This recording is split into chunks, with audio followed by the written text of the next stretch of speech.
Hello friends, आज हम जानेंगे कि जो स्टील प्लांट है उसमें जो आयरन मेकिंग और स्टील मेकिंग जो क्वेश्चन आता है वो किस टाइप का आता है उसके बारे में आज हम डिस्कस करेंगे और देखेंगे कि जो टॉप 20 क्वेश्चंस हैं वो किस तरीके से पूछे जा सकते हैं, जो कि किसी भी स्किल टेस्ट में या फिर इंटरव्यू में बहुत ही ज़्यादा पूछे जाते हैं। ऐसे क्वेश्चन जो हमने लेके आए हैं ये एक पुस्तक का क्वेश्चन है जो कि मैं बहुत ही अच्छे से पढ़ा था। अभी हम डिस्कस करेंगे कि एक एक क्वेश्चन के बारे में जो टॉप 20 क्वेश्चन है उस जो स्टील प्लांट में पूछे जाते हैं।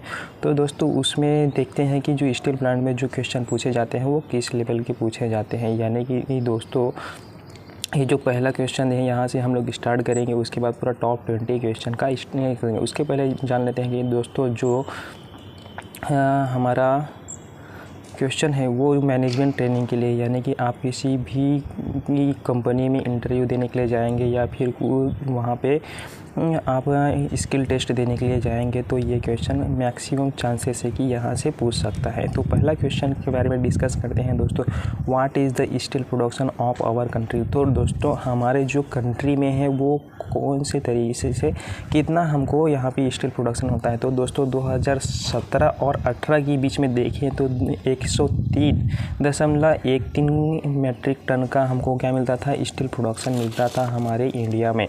और उसी तरह दोस्तों देखें कि 2021 और 22 में तो हमें 120.29 मैट्रिक टन का हमको क्या मिलता है, स्टील प्रोडक्शन देखने को मिलता है। तो ये आप बता सकते हैं अपने इंटरव्यू क्वेश्चन में अगर आपको पूछा जाए तो। उसी प्रकार दोस्तों देखते हैं कि सेकंड क्वेश्चन जो है वो किस टाइप से आ सकता है। Tell me name of different steel plant of steel authority of India limited. तो दोस्तों हमारे इंडिया में सबसे ज़्यादा स्टील प्रोडक्शन स्टील सेल ही करता है, यानी कि स्टील अथॉरिटी ऑफ इंडिया जो सेल का फुल फॉर्म है। यहाँ पे ही हमारा सबसे ज़्यादा स्टील का प्रोडक्शन होता है। उसके अंदर में जो सेल है वहाँ पे और भी बहुत सारे प्लांट आते हैं, जैसे कि मैं आपको कुछ प्लांट का नाम बता देता हूँ। राउरकेला स्टील प्लांट है, बोकारो स्टील प्लांट है, दुर्गापुर स्टील प्लांट है और भिलाई स्टील प्लांट है, बर्नपुर स्टील प्लांट है और भद्रवती स्टील प्लांट है। ये एक और स्टील प्लांट है जो कि फेरो अलॉय पे बेस्ड है, जो कि चंद्रपुर में हमारा लोकेशन पे रहता है। यानी कि वह चंद्रपुर बोला जाए तो महाराष्ट्र में हमारा लोकेशन है फेरो अलॉय का, जहाँ पे हमें फेरो अलॉय मिलता है। इसी प्रकार दोस्तों थर्ड क्वेश्चन है जो कि the who is steel ministry of India.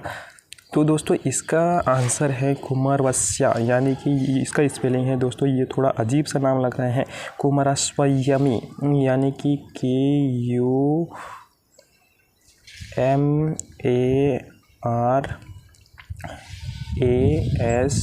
KUMARASMY Kumaraswamy. ये है जो हमारी स्टील मिनिस्ट्री है। हमें रिसेंटली हमें जो चुनाव मिला है उसमें स्टील मिनिस्ट्री हमें ये मिला है। तो आप ये इसका नाम बता के आप लोग क्या करते हैं, इसका आंसर बहुत ही अच्छे तरीके से दे सकते हैं। What do you mean by basicity of slag, यानी कि ये हमारा जो चौथा क्वेश्चन है उसमें हम लोग आंसर देंगे कि जो हमारा स्लैग का बेसिसिटी वो होता है, कैसे मेज़र किया जाता है। Calcium oxide upon silica oxide का क्या करता है, परसेंटेज हम लोग निकाल के क्या करते हैं, इसका बेसिसिटी हम लोग स्लैग का बेसिसिटी मेज़र कर सकते हैं। तो आप ये फार्मूला बता के क्या calcium oxide percentage upon silica oxide percentage बता के आप अपना आंसर बहुत ही अच्छे तरीके से दे सकते हैं। तो आपको कोई भी प्रॉब्लम नहीं होगा, आपका आंसर सही रहेगा। तो दोस्तों अभी पांचवा क्वेश्चन आता है, how many effect of the sulphur during the making of in blast furnace. यानी कि जो दोस्तों ब्लास्ट फर्नेस रहता है उसमें सल्फर का क्या इफेक्ट पड़ता है।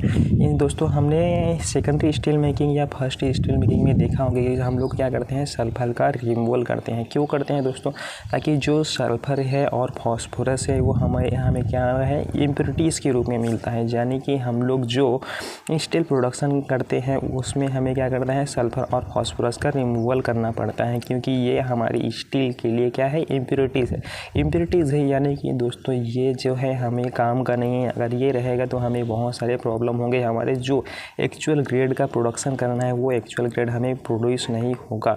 उसमें जो कंपोजिशन चाहिए वो हमें कंपोजिशन नहीं मिलेगा और उसमें जो प्रॉपर्टी चाहिए वो प्रॉपर्टी नहीं मिल पाएगा। इसीलिए दोस्तों हमें क्या करना है, सल्फर का रिमूवल बहुत ही ज़रूरी है किसी किसी भी स्टील में, जो है लो कार्बन स्टील हो या मीडियम कार्बन स्टील हो या हाई कार्बन स्टील हो।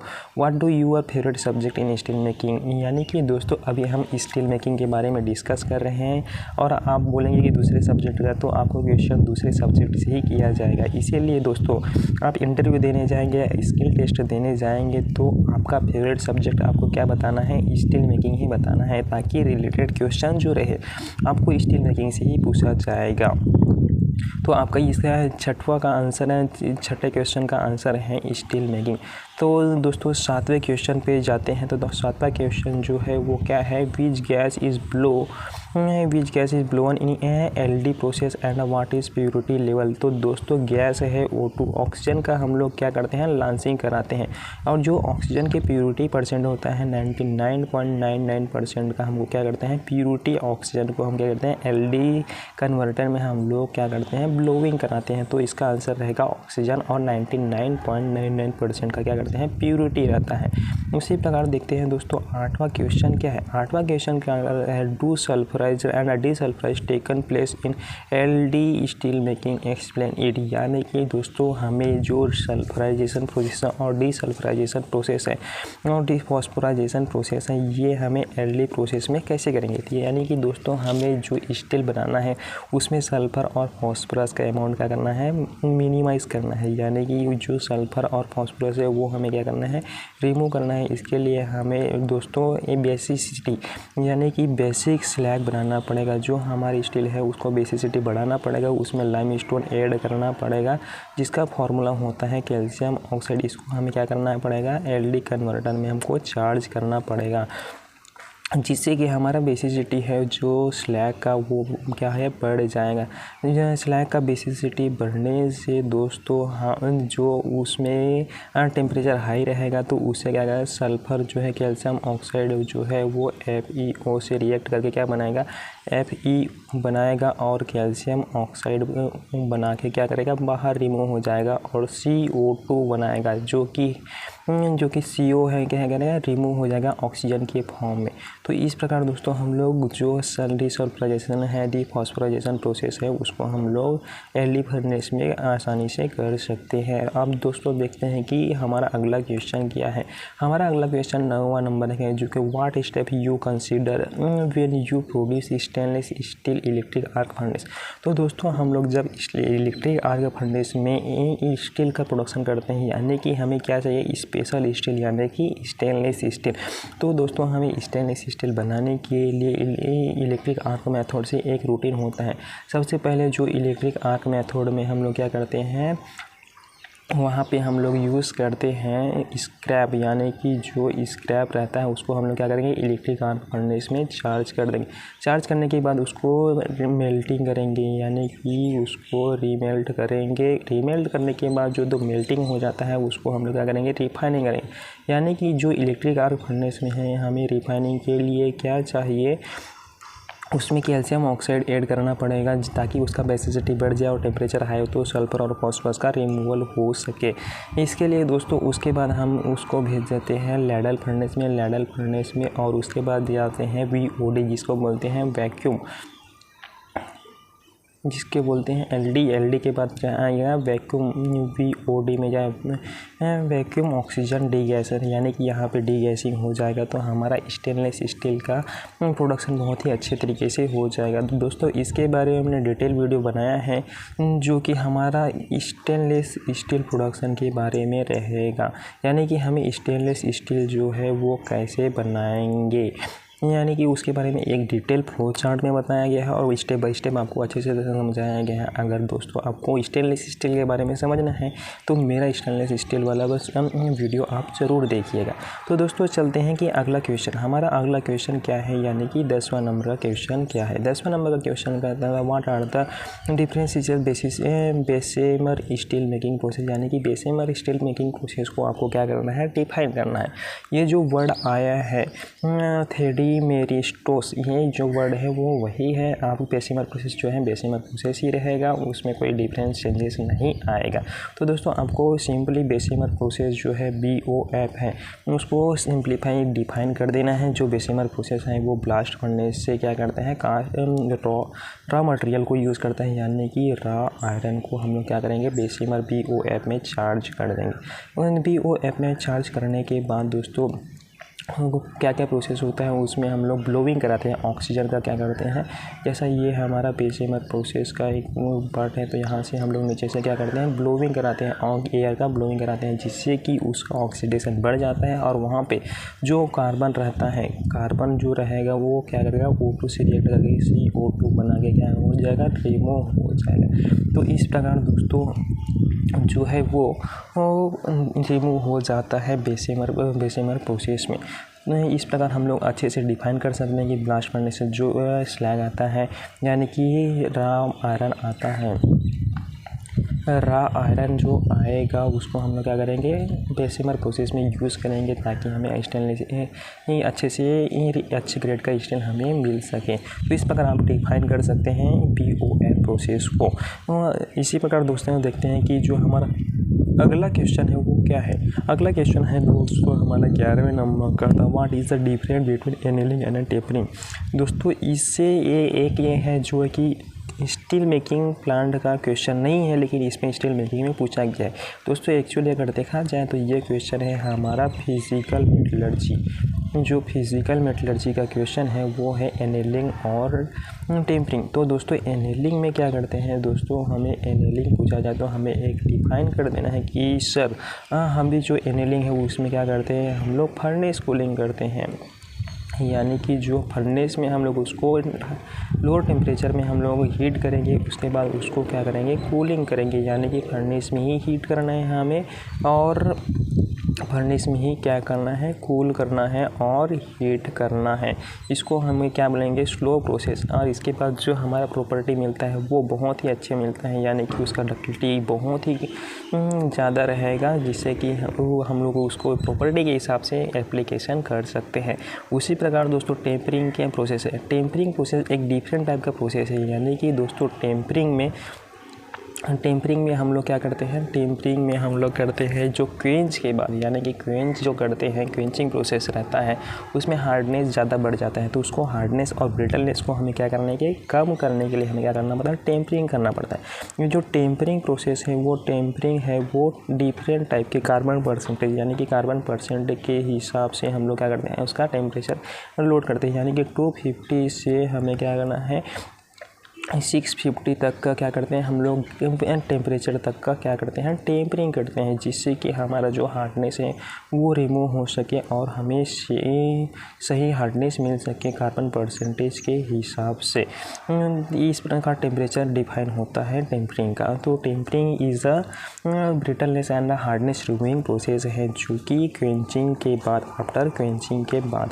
तो उसी प्रकार दोस्तों देखते हैं कि अगला क्वेश्चन क्या है। अगला क्वेश्चन है हमारा, what are the different case hardening and method of the plain carbon steel, यानी कि केस हार्डनिंग बोला जाता है दोस्तों कोई भी मटेरियल रहेगा उसके कोर तक, यानी कि अंदर तक में जो हार्डनिंग का प्रोसेस रहता है उसको बोलते हैं केस हार्डनिंग। इसके लिए हमें क्या करना है, सोकिंग बराबर रहना चाहिए और कार्बन परसेंटेज के हिसाब से हमें क्या करना चाहिए, उसको हीट करना चाहिए, यानी कि मैक्सिमम जो कार्बन परसेंटेज है उसमें हमें ज़्यादा हीट करना पड़ेगा। तो एक केस हार्डनिंग प्रोसेस है वो हीट ट्रीटमेंट का ही प्रोसेस है, यानी कि हमें जो मटेरियल रहेगा उसको क्या करना है, हार्ड करना है, यानी कि उसको कोर तक, यानी कि डेप्थ तक हमको क्या करना है, हार्ड करना है। अभी चलते हैं दोस्तों दूसरा क्वेश्चन, जो कि कहाँ से है, in carbonising process method which gas is responsible for the surface hardening, यानी कि बेरियम कार्बोनेट जो कि क्या है, कार्बोनाइजिंग प्रोसेस में यूज़ होता है। इसको हम लोग क्या कर सकते हैं, यूज़ कर सकते हैं कार्बोनाइजिंग प्रोसेस में सरफेस हार्डनिंग के लिए, यानी कि जो मटेरियल का हमको क्या करना है, ओनली सरफेस को हार्ड करना है। जैसा कि हमने गियर में देखा है या फिर बहुत सारे प्रोडक्ट रहते हैं जिसका हमको क्या करना रहता है, सरफेस सरफेस को ही हार्ड करना रहता है, उसको बोलते हैं surface hardening process. Surface hardening में बहुत सारे प्रोसेस है दोस्तों, फ्लेम हार्डनिंग है और बहुत सारे प्रोसेस है जिसमें हम लोग क्या करते हैं, सरफेस को हीट करके वहाँ के सरफेस को क्या कर सकते हैं, हार्ड कर सकते हैं। उसी प्रकार कार्बन का परसेंटेज जो है, यहाँ पे कार्बन को ऐड करके हम लोग भी सरफेस का हार्डनिंग कर सकते हैं, जिसको बोलते हैं सरफेस हार्डनिंग कार्बोराइजिंग प्रोसेस।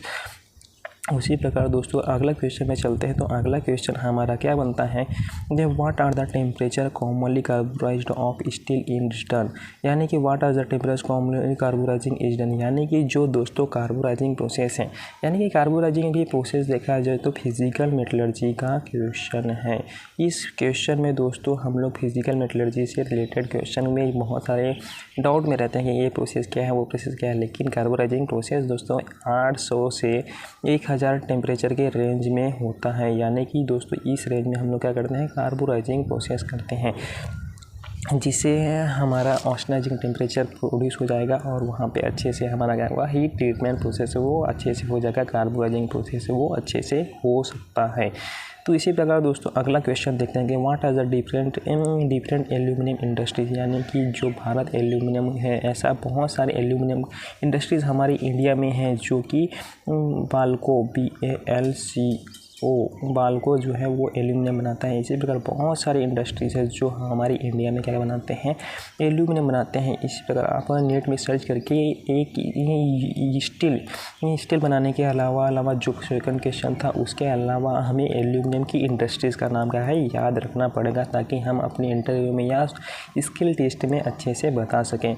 इसी प्रकार दोस्तों अगला क्वेश्चन क्या बन सकता है, जो कि स्टील मेकिंग प्लांट में इंटरव्यू के क्वेश्चन है और स्किल टेस्ट के क्वेश्चन बन सकते हैं कि what are the different aluminium industry, ये तो हो गया था। What are the advantage of cold rolling and over hot rolling, यानी कि कोल्ड रोलिंग और हॉट रोलिंग में क्या डिफरेंस है। तो दोस्तों cold rolling and hot rolling में हम लोग एक पढ़े हैं कि जो कोल्ड रोलिंग में उसमें क्या है, सरफेस जो है वो स्मूथ मिलता है, यानी कि स्मूथ सरफेस मिलेगा, और जो हॉट रोलिंग में है उसमें हमें स्मूथ सरफेस नहीं मिलेगा, क्योंकि इसमें हॉट कंडीशन में हम लोग क्या करते हैं, रोलिंग करते हैं। उसी प्रकार जो कोल्ड रोलिंग है, कोल्ड रोलिंग में दोस्तों हमें एक ज़्यादा फोर्स, यानी कि फोर्स ज़्यादा चाहिए रहता है, और हॉट रोलिंग में हमें फोर्स कम चाहिए रहता है, क्योंकि जो मटेरियल रहता है उसका हमें क्या कहता है, डक्टिलिटी है वो बहुत ही कम होता है, इसलिए हमें फोर्स की कम ज़रूरत पड़ेगी। और कोल्ड मटेरियल में डक्टिलिटी ज़्यादा रहती है, इसलिए हमें वहाँ पे कम एक्स्ट्रा फोर्स की ज़रूरत पड़ेगी, यानी कि जहाँ पे डक्टिलिटी कम रहेगा वहाँ पे एक्स्ट्रा फोर्स, और डक्टिलिटी कम रहेगा वहाँ पे ज़्यादा फोर्स की ज़रूरत हमको क्या पड़ेगी, करना पड़ेगा, फोर्स लगाना पड़ेगा। उसी प्रकार दोस्तों देखते हैं कि जो कोल्ड रोलिंग प्रोसेस है वो क्या है, रिक्रिस्टलाइजेशन, जो रिक्रिस्टलाइजेशन प्रोसेस है 768 क्या है, स्टील का रिक्रिस्टलाइजेशन टेम्परेचर। इस टेम्परेचर पे अगर ज़्यादा हम लोग टेम्परेचर में हम लोग काम करेंगे तो उसको बोलेंगे कोल्ड, और इससे कम टेम्परेचर पे हम लोग काम करेंगे तो उसको बोलेंगे कोल्ड बोलेंगे, और इससे ज़्यादा टेम्परेचर पे हम लोग काम करेंगे तो बोलेंगे हॉट रोलिंग, यानी कि हॉट वर्क बोल सकते हैं। उसी प्रकार दोस्तों देखते हैं कि जो हॉट वर्क होता है उसमें क्या बोलता है, स्केल जनरेट होने का बहुत ही ज़्यादा चांस रहता है, और जो कोल्ड है उसमें स्केल का चांस बहुत ही कम रहता है, क्योंकि ये टेम्परेचर 768 से कम टेम्परेचर पे हम लोग क्या करते हैं, काम करते हैं। उसी प्रकार दोस्तों देखते हैं कि अगला क्वेश्चन हमारे लिए क्या बन सकता है। तो दोस्तों ये क्वेश्चन मैं आपको बता जा रहा हूँ, स्टील प्लांट में जो क्वेश्चन इंटरव्यू में भी और स्किल टेस्ट में आपको पूछे जा सकते हैं। तो इस क्वेश्चन को आंसर को आप बराबर नोट कीजिएगा, और मैं क्या क्या बता रहा हूँ उसको बराबर नोट करते जाइए, ताकि आपको इस तरह से आंसर देने में कोई डिफ़िकल्टी ना हो, आप आसानी से आंसर दे सकें। तो उसी प्रकार दोस्तों एडवांटेज ऑफ देख ली है, what is deep driving process क्या है। तो दोस्तों डीप ड्राइविंग प्रोसेस जो है वो बहुत ही इंपॉर्टेंट प्रोसेस है, जो कि मैन्युफैक्चरिंग इंडस्ट्री का बहुत ही बड़ा पार्ट है। यानी कि इसमें क्या करते हैं दोस्तों, जो शीट मेटल रहता है उसको हम लोग क्या करते हैं, फोर्स लगाते हैं, जिससे कि हमारा यहाँ से फोर्स लगाएंगे तो वो क्या होगा, वो नीचे चले जाएगा, मेटल जो है वो फैल जाएगा नीचे में जो सांचा रहेगा उसमें, तो उसको बोलते हैं डीप ड्राइविंग प्रोसेस। ये मैन्युफैक्चरिंग इंडस्ट्री का बहुत ही अच्छा क्वेश्चन है। डीप ड्राइविंग प्रोसेस है जो कि हमें क्या करता है, मेटल को शेप देते हैं, यानी शीट मेटल को क्या करते हैं, शेप देते हैं, उसको बोलते हैं डीप फार्मिंग। उसी प्रकार दोस्तों अभी अगला क्वेश्चन देखते हैं कि जो टॉप 20 का अगला क्वेश्चन 18 नंबर का क्वेश्चन क्या बनता है। 18 नंबर का क्वेश्चन बनता है कि have you visit my integrated steel plant, यानी कि आपने इंटीग्रेटेड स्टील प्लांट जो कि सेल के अंदर क्या आते हैं 4-5 स्टील प्लांट आता है, बोकारो आता है, राउरकेला आता है, भिलाई स्टील प्लांट आता है, बर्नपुर आता है और इसी प्रकार बहुत ही भी स्टील प्लांट आते हैं जो कि इंटीग्रेटेड है। JSW है, टाटा है और MNS है, ये सब क्या है इंटीग्रेटेड स्टील प्लांट है। अगर आपने इसमें से किसी भी स्टील प्लांट में जो है MNS, JSW या फिर सेल और है टाटा, इसमें से किसी भी इंटीग्रेटेड स्टील प्लांट में आपने ट्रेनिंग लिया है तो आप यस बोलिए और उसके अंदर का क्वेश्चन आपको और भी पूछा जाएगा कि क्या क्या ट्रेनिंग ली है उसके बारे में आप लोग बता सकते हैं, क्वेश्चन कर सकते हैं, तो आप आंसर भी उनको दे सकते हैं। इसी प्रकार टॉप 20 का हमें 90 नंबर का क्वेश्चन है जो कि सेकंड लास्ट क्वेश्चन है। दोस्तों वीडियो बहुत लंबा हो चुका है, अभी 2 मिनट और आप ठहर जाइए, आपको 90 नंबर का क्वेश्चन आया है उसको देखते हैं। What are the by product of coke one plant, यानी कि कोक वन प्लांट में हमें बाई प्रोडक्ट में क्या मिलता है। तो दोस्तों कोक वन प्लांट जो रहता है वो बहुत ही डस्टी एरिया रहता है, इसमें मेनली प्रोड्यूस होता है क्या बोलता है डामर, यानी कि डामर को बोला जाता है कोलतार। जो कोलतार है वो हमें क्या मिलता है, ये कोक वन बैटरी से क्या मिलता है, एक बाई प्रोडक्ट के रूप में मिलता है जिसको हम लोग क्या करते हैं रोड बनाने में यूज़ कर सकते हैं। उसी प्रकार कोक वन गैस मिलता है, कोक वन गैस जो मिलता है वो बहुत ही कैलोरीफिक वैल्यू का रहता है, जिसे हम लोग रीहीटिंग फर्नेस में या फिर ऑल इंडस्ट्री में जहाँ पे हमें हीटिंग की ज़रूरत है वहाँ पे हम लोग क्या कर सकते हैं कोक वन गैस का हम लोग यूज़ कर सकते हैं। ऐसा आप आंसर दे सकते हैं। उसी प्रकार दोस्तों देखते हैं कि टॉप 20 का लास्ट क्वेश्चन क्या है। टॉप 20 का लास्ट क्वेश्चन है दोस्तों कि how much iron and lime stone, how much iron and lime stone and जो कोक है वो कितने 1 टन के जो स्टील बनाने में कितना फर्नेस, जो ब्लास्ट फर्नेस में कितना यूज़ होगा। तो दोस्तों जो आयरन और कोक और लाइम स्टोन जो है वो 4:2:1 के रेशियो में हम लोग क्या करते हैं आयरन 4:2:1 के रूप में हम लोग क्या करते हैं आयरन और कोक और लाइम स्टोन हम लोग क्या कर सकते हैं यूज़ कर सकते हैं ब्लास्ट फर्नेस में। 1 टन जो है हमें काफ़ी आयरन प्रोड्यूस करने के लिए हम लोग क्या करते हैं 4:2:1 के रेशियो में हम लोग क्या है यूज़ करते हैं। जो आयरन और है हमें क्या मिलेगा आयरन देने के लिए, और लाइम स्टोन है वो क्या करेगा हमें रिफाइनिंग यानी कि इम्प्योरिटीज़ जो है उसको रिमूव करने में काम आएगा। और जो 2 रेशियो है वो क्या है कोक, यानी कि ये हमारा क्या है फ्यूल। तो ये है फ्लक्स, ये है फ्यूल, ये है आयरन और यानी ये रॉ मटेरियल। तो दोस्तों ये है 4:2:1 के रेशियो में हम लोग क्या करते हैं ब्लास्ट फर्नेस में यूज़ कर सकते हैं। इसी प्रकार दोस्तों ये वीडियो आपको अच्छा लगा होगा तो हम और सेकंड वीडियो लेके आने वाले हैं कि जो मॉडल इंटरव्यू का जो सेकंड स्टील प्लांट में कि जो क्वेश्चन बनता है वो क्वेश्चन के बारे में हम लोग डिस्कस करेंगे। और ये वीडियो बहुत लंबा हो चुका है, ये हमारा हो गया टॉप 20 क्वेश्चन। उसके बाद हम लोग लेके आएंगे वीडियो में टॉप 80 क्वेश्चन जो कि स्टील प्लांट में आपको पूछे जा सकते हैं, स्किल टेस्ट में आपको पूछे जा सकते हैं। तो दोस्तों आपको मेटलर्जी से रिलेटेड बहुत अच्छा ज्ञान चाहिए तो मेरे चैनल में बने रहिएगा और चैनल को सब्सक्राइब कीजिए और वीडियो को लाइक कीजिए। आपको थोड़ा भी स्टील प्लांट के इंटरव्यू के बारे में या स्किल टेस्ट के बारे में जानकारी मिला हो। तो दोस्तों मिलते हैं अगले वीडियो में। Thank you, bye bye, Tata.